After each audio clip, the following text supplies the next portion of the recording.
Welcome back, everyone. I'm the Bella Gamer, and today we're talking about the new Druid and Barbarian options in Howl the Wild, specifically for the Animal Instinct and the Untamed Order. This particular rule set is very good because it enhances the ability of the Instinct Barbarian, the Animal Instinct, as it allows you to get some more out of your claws and unarmed strikes where, sometimes like specific magic weapons or a variety of the barbarian feats really just didn't fit with all the animal instinct like unarmed strikes. And as well, this also enhances the druid's animal forms to make the druid the de facto polymorphing class that a lot of people wanted it to be. And it does also offer a lot of unique reactions for druids as well, making them much more active in combat, which I think a lot of people were looking for. This particular rule set, the Untamed Morph, it's called, is very much what a lot of players have been asking for, and I can't wait to show it off to all of you. But before we get to that, as always, if you enjoy this kind of content, subscribe. We got so much more to cover. We got PaizoCon being covered next week. We're actually going to stream PaizoCon, hopefully in tandem with the stream so that we can have our own little group chats about it. And as well, we just had Luis Loza, creative director from Paizo, on yesterday. So there's all kinds of great Paizo related and tabletop related content here on this channel. No reason not to subscribe if that's what you're into, and like the video. A lot of people don't know about the channel and they're missing out, so it really helps out the channel. But let's go ahead and talk about the new feats found here in the Untamed Morphs. So first up, we have Brutal Crush. Now this has a prerequisite of Animal Instinct or Untamed Order. If you're not familiar with Untamed Order, it makes sense. It's something that got changed in the remaster. It used to be called the Wild Order. So if you are confused, Untamed Order is the old Wild Order, or is the new Wild Order, as it were. So anyway, this one also requires that your last action dealt bludgeoning damage using an unarmed strike granted by a morph or polymorph effect. So what this does is you make another unarmed strike using the same type of damage. If the strike hits and deals damage, the target is stupefied 2 for 1 round or stupefied 3 on critical hit. This is insanely good. This is really good if you have other casters on your team. Now, I have been seeing a lot on my videos, oh, this isn't a good feat. It requires you to hit the enemy so you have a worse map or whatever. And Druid, in their animal forms, don't have really good to hit. Well, yeah, sure, of course, I agree with you. This is not something that's supposed to go off every single time you're supposed to use it. Brutal Crush is, by all means, very, very strong. Any enemy that gets hit by this has their will save essentially nerfed for a round, which is very bad for a lot of enemies in a lot of situations. The benefit of Brutal Crush is, even for a druid who is in their, their new wild shape or untamed shape, what's it called? Untamed form. There it is. You get another strike. You get a strike action that even if you miss, well, at least you have access to it. Sometimes it hits and sometimes it gets to do the thing. It sucks when you don't have a specific type of strike action on any martial type of character, right? So there's no reason why anyone should be upset by a feat that just makes it where your second strike in a round is a more unique strike that does something differently. It just enhances the combat. There's really no loss here. And if you're going the whole morph druid style, then obviously you have feats to spare to pick up something like Brutal Crush. So for many of the feats here in this line, if you're complaining about map, the point isn't that it is supposed to hit every time. The point is that now we have unique strikes that we can apply to whatever strike, second strike, or what have you, that do some extra things to allow their wild forms to do more in combat, which is only a good thing. And for Barbarian, this just works. This just hits really hard, and it allows Barbarian to get even more use out of their unarmed strikes while in their shifted Animal Instinct forms. So that being the case, Brutal Crush is just really good. Next up is Creature Comforts. This is a very interesting one, and the requisites are you have to be Druid, Barbarian, Animal Instinct, Untamed Order, And the trigger is you become frightened. Now, if you're under currently a morph or polymorph effect, as a reaction, you can reduce your frightened condition by 1. Not bad. For Barbarian, there's like I think already a Barbarian feat that does something similar to this, if I'm not mistaken. Though you might have to be raging. I'm actually not 100% sure on that. If you're only frightened 1, it kind of sucks, but I don't know if I'd use a feat for a reaction for something like this. But if you're in a game where a frightened condition is very common, then yeah, creature comforts I think is potentially really good. And especially when you're playing, either of these classes and you don't have a reaction already, because if like at this level for Barbarian, you wouldn't have reactive strike, and Druid doesn't typically get any reactions. I would say creature comforts is not bad if you have the free feat slot for it, but other than that, take on a case by case basis. Next up, we got Rip and Tear. This is a really good one. This is the slashing piercing variant of Brutal Crush, only it does something different, obviously. So, same prerequisites. The requirement is your last action dealt either piercing or slashing damage using an unarmed strike from a morph or polymorph effect. And what it does is you make another strike. If that strike hits and deals the prerequisite required damage, the target takes an additional d6 persistent bleed damage. If you're 12th level, it increases to 2d6 persistent bleed damage. So yeah, essentially you can get the wounding effect on your unarmed strikes as a Barbarian and Druid, which is really good. So I have to say, Rip and Tear is very solid. Now, yes, of course, everyone's going to say, well, but it's only on the second strike. Yeah, but it's really good.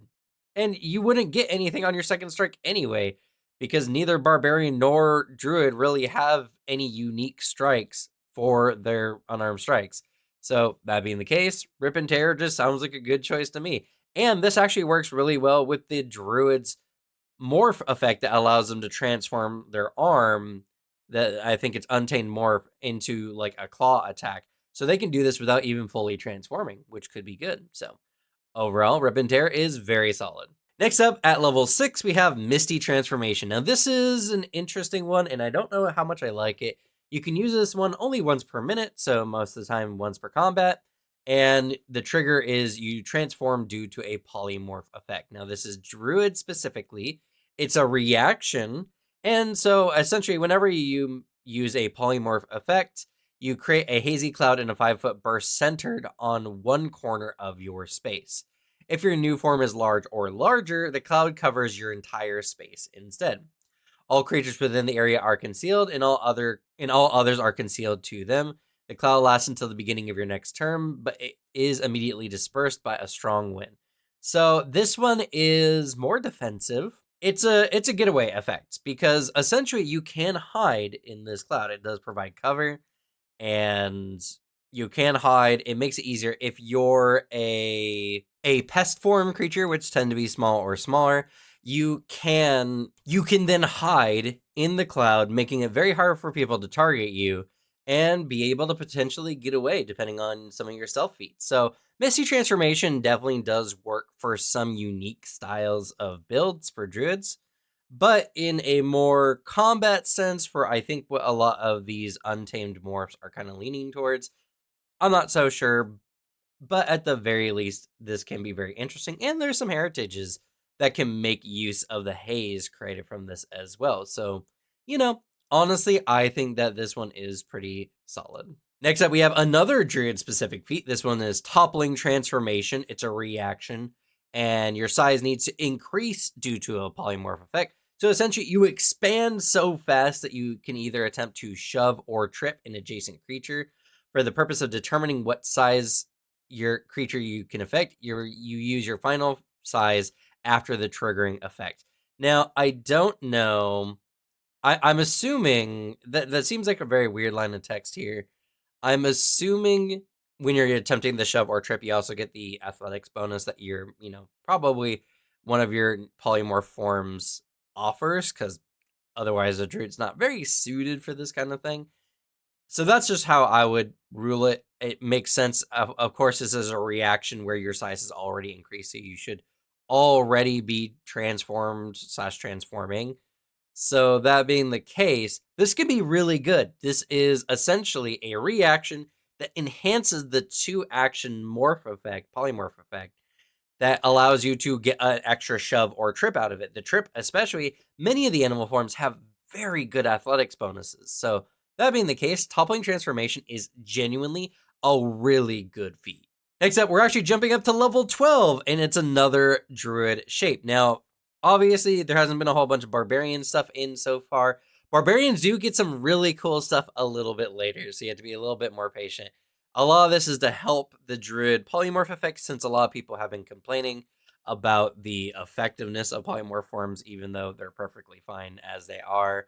Regardless, this is actually an insanely good feat. Defensive Dismissal here at level 12 allows you to, if you're being the target of a critical strike and you're currently under a polymorph effect, you can dismiss it as a reaction, which, yeah, sure, are no longer benefiting from the spell slot you use to transform, but like if you're a polymorph druid, you're not using many of your spells anyway. And when you dismiss your form, you automatically make the critical success into a normal success instead. Now, if you no longer would fit in your new space, so if you were tiny, for instance, then you actually can't use defensive dismissal. But other than that, this is insanely good. There's so many feats in Pathfinder that try to negate criticals that require like a flat check, and like a pretty high flat check as well, like a DC 16. So defensive dismissal being an automatic critical reduction as long as you're in a polymorph form is really good. In the next turn, you just have to transform again. Yeah, sure, you wasted 2 actions to get back to where you were before, but at the expense of getting hit by a critical hit, I think it's well worth the cost. So, with that in mind, defensive dismissal is insanely good. And if you're going the battle druid polymorph kind of fighting style, defensive dismissal is probably a must take. Next up, also at level 12, we have explosive metamorphosis. This is actually a pretty good one because it pairs perfectly with the Untamed Order Untamed Morph spell. My god, so much Untamed. Because it is a focus spell that automatically heightens with your character, you get a lot of effect out of this. Now, this is a spell shape, and this does mean that oftentimes when you're transforming into a creature, this is your whole action, your whole turn is just transforming, because this is a 1-action spell shape that applies to a 2-action spell more often than not, meaning you're not going to be doing an attack or anything like that. But I will say explosive metamorphosis does just work with Toppling Transformation if you're turning into a large or larger creature more often than not. So that being the case, it's pretty good. So what does it do? Explosive Metamorphosis allows you to, whenever you cast a non-cantrip morph or polymorph, which Untamed Morph is not a cantrip, it is just a focus spell, you select an energy damage type of acid, cold, electricity, or fire. Your transformation creates a 5-foot emanation around your new form, so if you're turning into a larger creature, it's a bigger area. That deals 1d6 damage of that elemental type per rank of the spell. Each creature in that area attempts a basic reflex saving throw against your spell DC. If your polymorph action had a trait corresponding to the energy type, which you can do with like the elemental forms, you must select that one if possible. This action gains the trait corresponding to the energy type selected. So what this does is, at the level you select this, when you're using your untamed form, you essentially turn into a fireball if you select fire, or whatever kind of ball if you take a different energy. You expand, you cover a pretty big area because it's a 5-foot emanation around whatever size you become. So you become large, it's a pretty big area and potentially larger. And it does 6d6 damage if you're using Untamed Form. It does whatever rank the spell you cast at, but obviously, if you're a druid who's wild shaping a lot or Untamed Forming a lot, I'm never going to get used to that. It's going to do your max spell rank of damage, which is very, very solid. Now, I think this is good, and because it's based on a basic reflex saving throw, it's actually pretty solid, even more than an attack might be, because it's always likely to at least do some damage, and the damage is multiplicative to how many creatures are surrounding your new size. So that being the case, Explosive Metamorphosis is insanely good, and definitely one I would consider picking up if you're going the whole battle druid type of playstyle. All right, at level 14, we have Cleansing Transformation, another druid specific feat.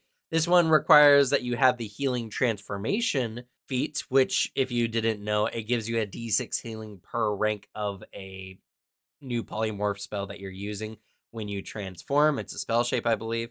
So that being the case, what this one does is when you use Healing Transformation, your polymorph spell can also attempt to counteract one disease or poison afflicting the target. Now, if you don't successfully counteract the check, then you can't use Cleansing Transformation against the same affliction for 24 hours. But, you're not going to be transforming a lot. The purpose of this is you can't just get rid of a very nasty disease by transforming a lot.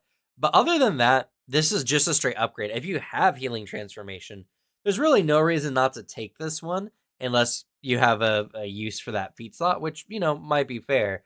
But being able to cleanse a disease or poison is potentially really good, as there's some really nasty diseases and poisons the later on into the game you get from some of the creatures. So Cleansing Transformation does see a good amount of use, especially at the level in which it's found. So overall, this is a very solid A+ feat. Also here at level 14, we have Towering Transformation, and as a little bit of an extra boost to this one works with Barbarians, Druids, and the only requirement is your size increases due to a polymorph effect.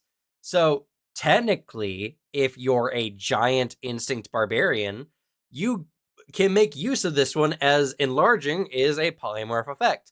And technically, anyone who uses a polymorph effect on you, as long as you're a Barbarian or Druid, will get the same benefits from, you will get the same benefits from this particular feat. Now, it is a reaction. Now, when you grow, each enemy smaller than your new size within 30 feet must attempt a will save against your class DC or spell DC, whichever is higher. And if they succeed, nothing happens. But if they fail, they're frightened 1. And if they crit fail, they're frightened 2. And you can decide to push them 10 feet away from you. This is a forced movement action. That's pretty good. So it's essentially an area demoralize, but this is not a demoralize, and it doesn't have the same restriction that a lot of these kind of feats have, where you can't use it again on the same enemies for 24 hours or whatever. So that being the case, Towering Transformation is very good. I mean, this is just a very insanely good one for Instinct Barbarian, as long as you don't need that reaction, or Instinct Barbarian, Giant Instinct Barbarian, as long as you don't need that reaction later.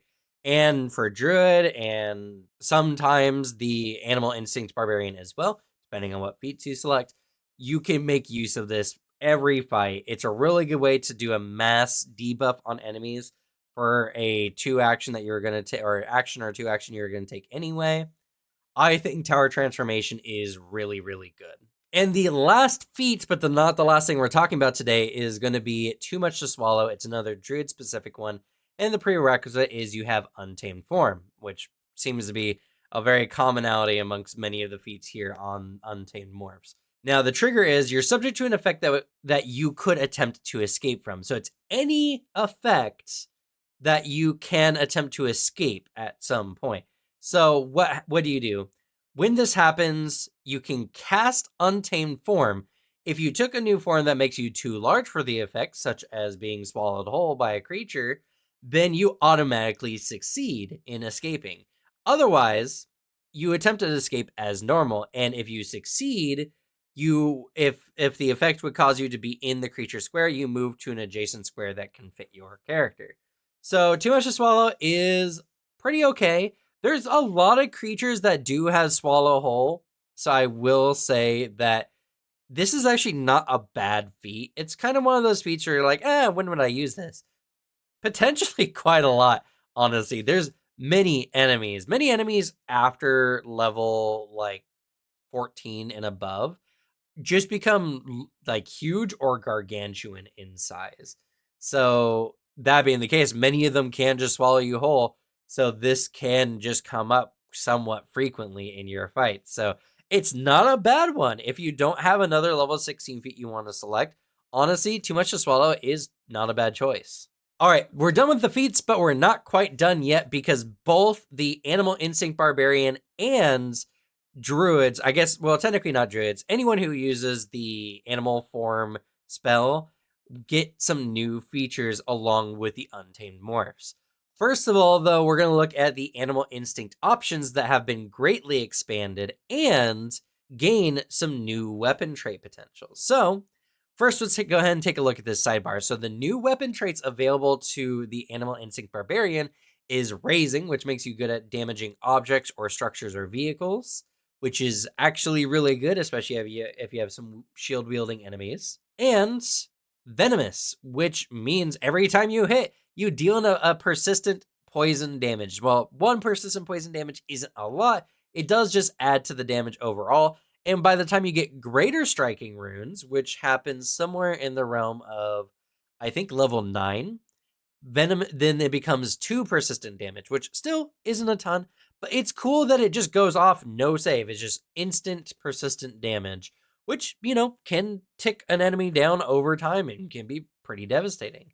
So what new options do we have available for our Animal Instinct Barbarians? First, we have the Ankylosaurus. Gives you a tail attack that does a D10 bludgeoning damage. It has Raising and Unarmed.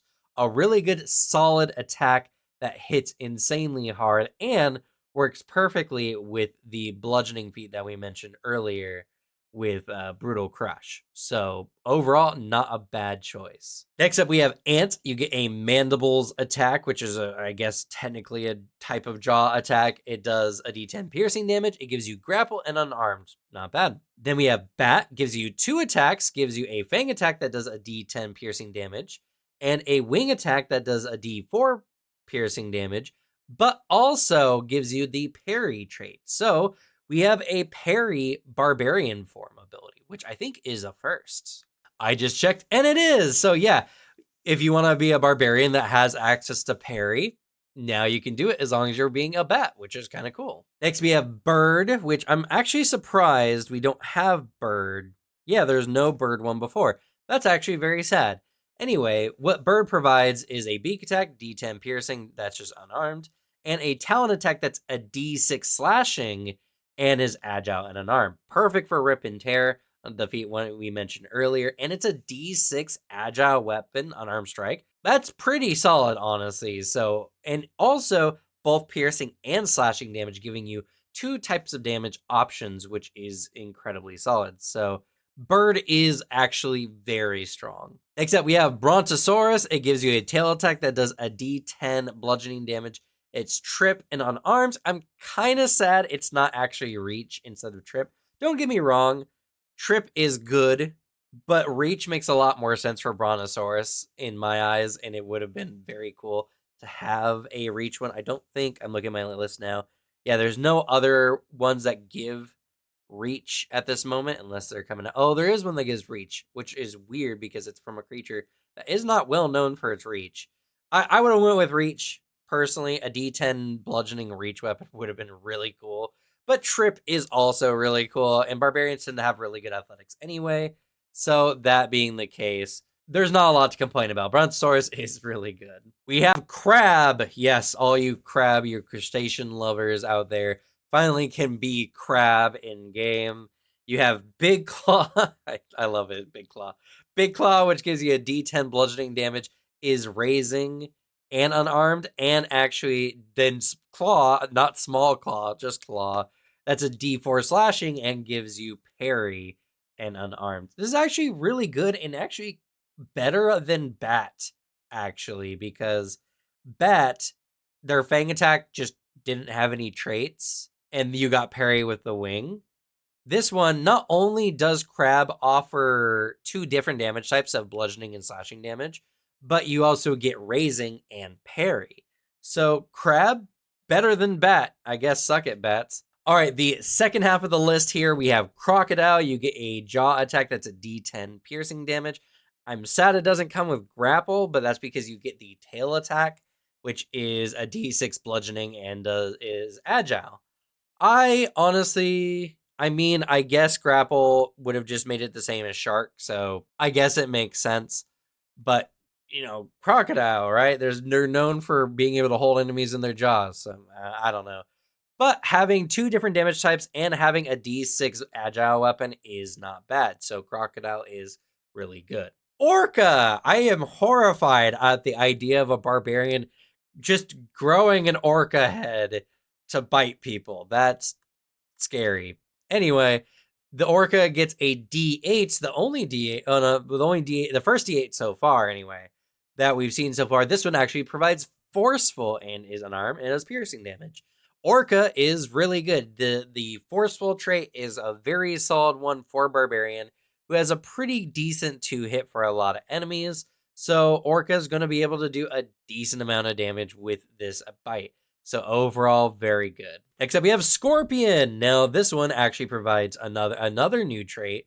This one is Reach, which is funny that they didn't mention it in the sidebar that we mentioned earlier. I guess everyone knows Reach at this point. But it also offers Venomous. So the Stinger is a D6 piercing that is Reach, unarmed, and Venomous, which is very good. That's 2 very solid traits.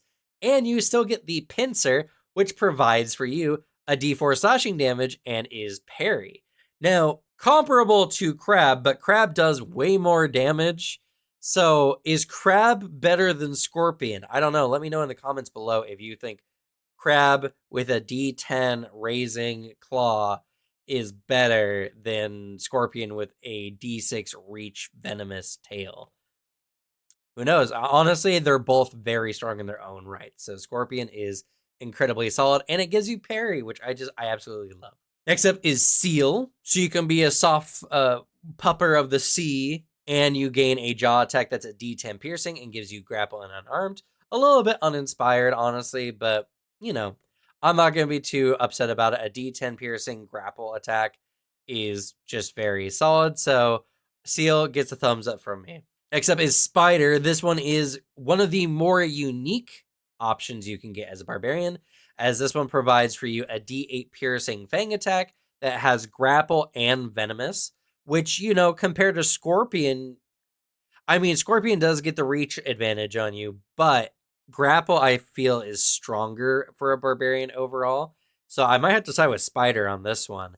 And it does better damage than Scorpion at a D8 rather than a D6. So this one gets a little bit more of my recommendation, though you also gain a web attack. Now, this is going to be full of shenanigans in your games. If you have a Spider Barbarian, they're going to be shooting webs out of their butt. Just be prepared for that. But the web attack is actually unique as it does something different. So this attack deals no damage, but targets that are hit by suffer a -10 circumstance penalty to their speeds for 1 round if hit.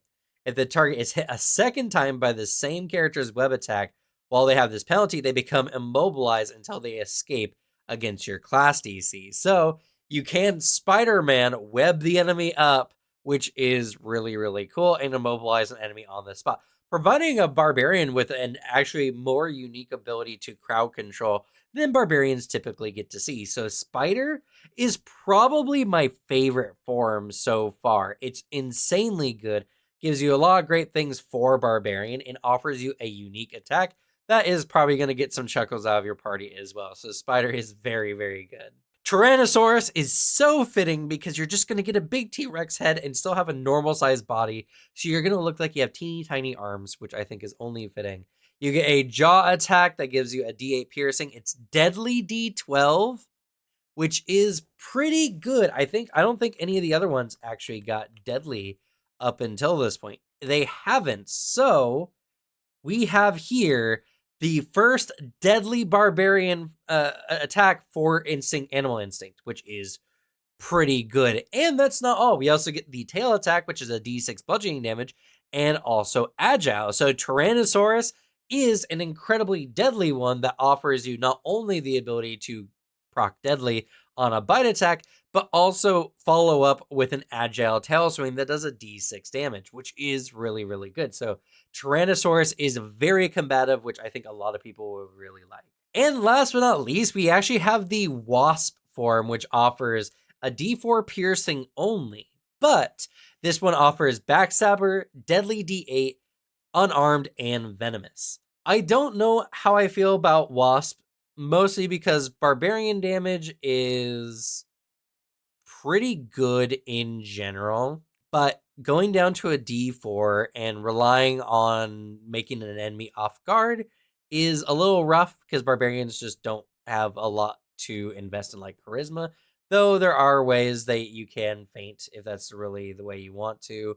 And as well, I don't know if the Deadly D8 and Venomous make up for some of the damage gaps with some of the other animal forms. Like, I feel like if you went with a D10 attack, you would just do more damage than this one would do with flanking and the Venomous all included. So I don't know. It's not bad. It has many of the traits I absolutely love. I love Backstabber, and Venomous is really, really cool. And Deadly D8 is a very solid choice. So overall, I'm going to say I think it has some potential. I would love to see someone really make good use of this so I can tell what its potential is. But right now, I'm kind of mixed. I think it's good, but I think there are just better damage options. Like the Tyrannosaurus feels like it's overall just stronger. And Wasp only gets the one attack. So they don't have any stronger options or any other traits. They get what? 3 traits? Yeah, 3 traits for a D4 when other ones get 2 attacks that do like a D10 and a D6 that have 2 traits. So yeah, I don't know. Wasp seems like it's a little bit underpowered, but maybe it's good. Maybe the Backstabber and the Deadly potential, especially because Deadly will proc more often if you're constantly flanking an enemy or whatever, is, potentially very good. I don't know. I know the video has been a little bit long, but we're almost done. Last but not least, we have an expansion to the animal forms that any spellcaster has access to as long as they're using the animal form spell. So first we have Crab. Lots of people wanting Crab, so now we have Crab. You get a 25-foot swim speed, a 25-foot speed, a 15-foot swim speed.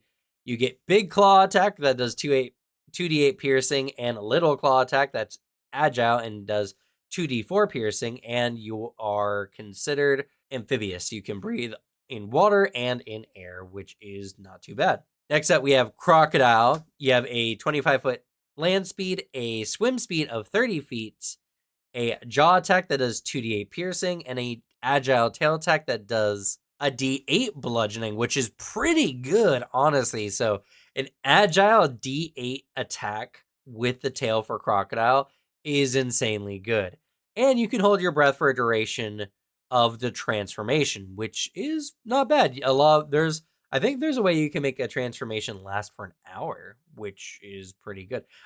Don't druids also have a way to just be transformed forever? I don't know. I'm not going to look into it right now, but if that is the case, technically you can hold your breath forever, which is pretty interesting. And the more interesting thing about this is you can hold your breath for the duration of the spell. That's more than just underwater use.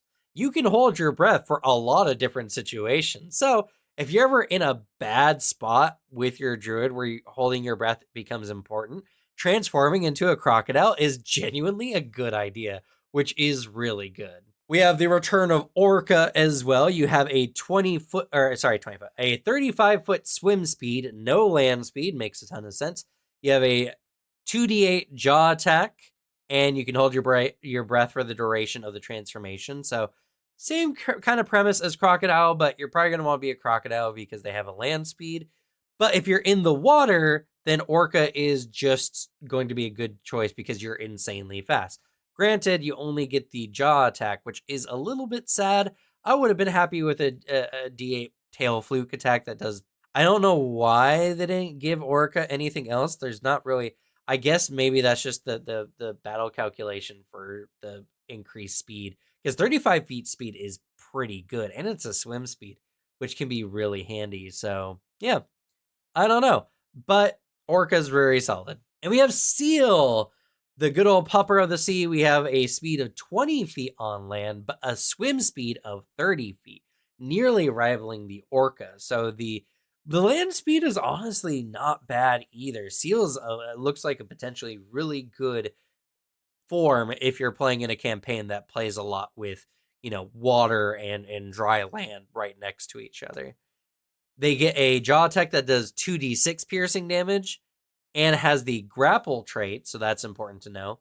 And as well, you can hold your breath for the duration of the transformation as well, which means that depending on what your needs are in a situation, crocodile or seal might be really good if you need to suddenly hold your breath. So honestly, very good choices. A lot more aquatic choices or semi-aquatic choices with things like the crocodile technically and the crab.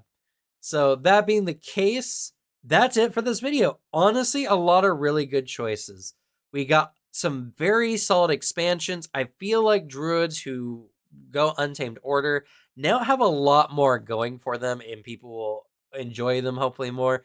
I know there's the whole attack bonus thing not being as high as a martial, blah blah blah. It's a conversation I've seen many times, and I just don't care at this point. You're still a full caster, whether you want to or not. Maybe at some point they're going to add a new class archetype that you can select at level 1 that can make you a better untamed form style of druid, in which case that'll be good. I mean, they're doing probably the same thing with the harbinger for the war priest. So that being the case, I think overall this is good, and there might be better options in the future.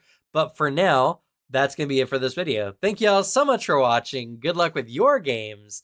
Leave the bad luck to me, and have fun transforming. Bye.